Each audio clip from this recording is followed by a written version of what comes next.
странната рибка.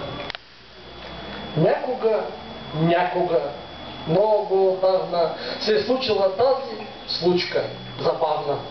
Да я разкажа, искам аз тука, и нека да бъде тя за поука.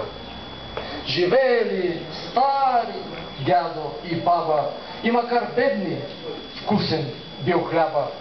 Откакто е бил взет, а тя била булка, край реката обитавали малка каштурка. Създадено кожухче и то на открито, перяла бабата старо корито. В реката хвърлял мрежи старикът от зарана, да налови прясна риба за прехрана.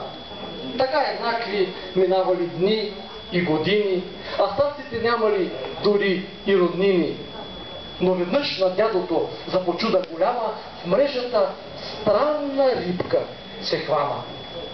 Желания 3 ще ти изпълня. Тя рече, но после ме пускаш и отплувам далече.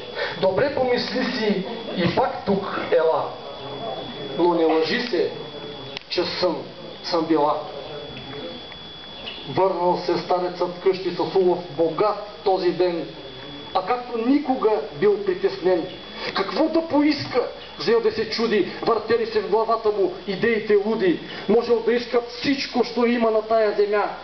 Даже и сила да надвие триглава ламя. Можел да иска младост, власт и пари, ала имал само възможности 3. Изведнъж се сетил, че бил чувал история подобна за златната рибка, дядото и неговата бабка злобна. Добре, че по пътя за вкъщи решил и за случката дума не бил промълвил. Още по-тъмно на реката пристигнал, от брега 3 пъти рибката викнал.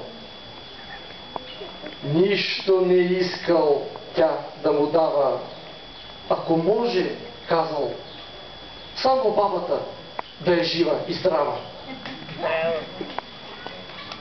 От думите му тези, тук някой би решил, че старецът май нещо бил откачил, а рибката странна от този ден онемяла.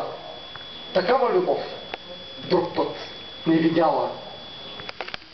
Не знам дали е истина или пък е шега, но както чух историята, разказах я така.